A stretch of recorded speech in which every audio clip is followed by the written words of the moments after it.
Džai Šri Radai. Sveiki visi. Nepasitikėsite, kur randuosiu Badrinatkę. O Badrinatkas, pasirodo, yra ir Vrindavane. Ne tik tai aukštai Himalajų kalnuose. Kada viešpatis Krišna ruošėsi atvykti į žemę,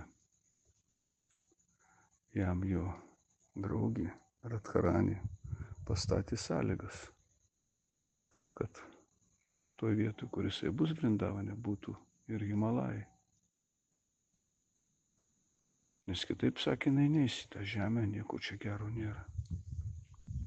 Tai viešpatis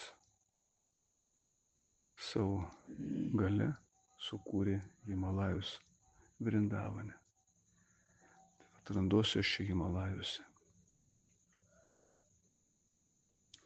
Iš tikrųjų, čia yra nuostabi vieta. Ir atvykus šiandien supratau, kad norėčiau biškį ilgiau pabūti, nes nėra daug žmonių, kalnai aplinkui. Gaivus vėjas pučia, oras prisotintas pranos. Ir jokių nėra civilizacijos garsų, automobilių, rikšų, motociklų. Tiesiog ramybė darna gamtos.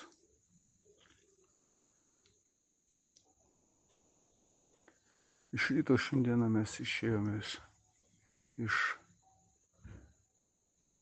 Hor kaimelio, maždaug apie 6 kilometrai nuo Badrinatho. Šeimininkai buvo labai malonūs, pas kuriuos nakvojome, tai įdėjo man dar ročių ant laužo keptų. Jį patepė, kad būtų sočiau, ir dar įpylė puslitrį pasukų, vadinamos pas jos čač, ir gana populiarius. Jeigu įdeda prieskonių, tai labai gardu ir skanu atsigerti, jeigu šaltokos dar. Ir gana greitai mes atėjome į Badrinathą. Iš karto nuėjome į šventyklą Badrinarainus. Kažkiek laiko tenai pabuvom ir tenai dalina nemokamai maistą pašventintą, kuris vadinamas prasadas. Hičris. Ir hičris, buvo tikrai gardus, tai ką įdėjo šeimininkė man, kur nakvojame.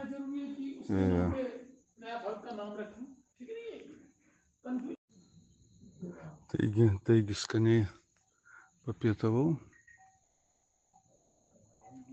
ir po to išskubėjome į kitą šventyklą.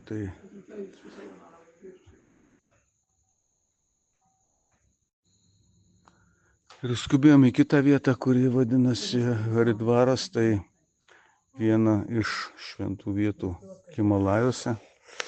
Tai ten yra toj vietoj Badrinathas, Rišikešas. Ir ten kažkiek laiko pabuvę, nuėjom dar aukščiau į kalnus.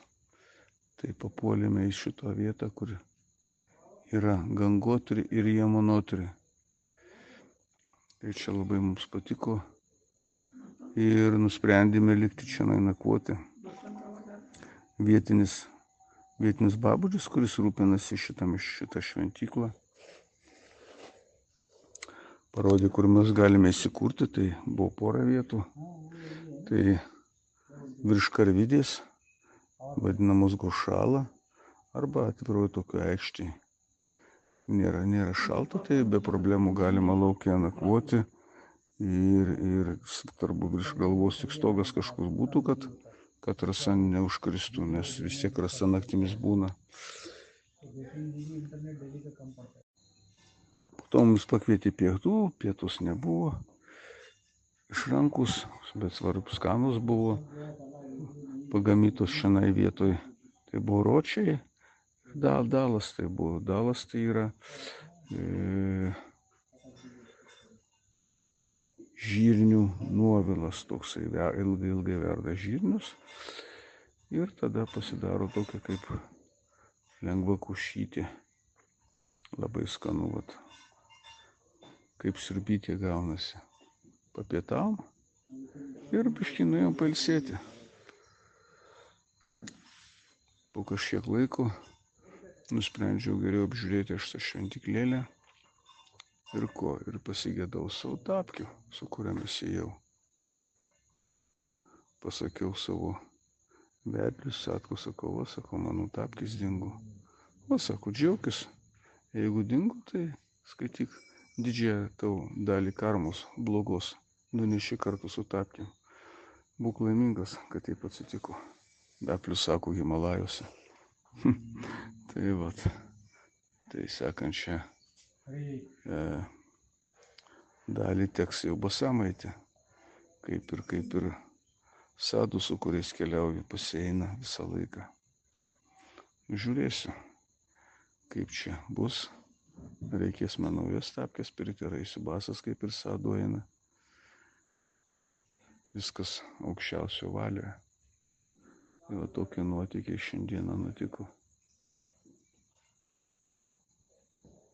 Radha Shyam.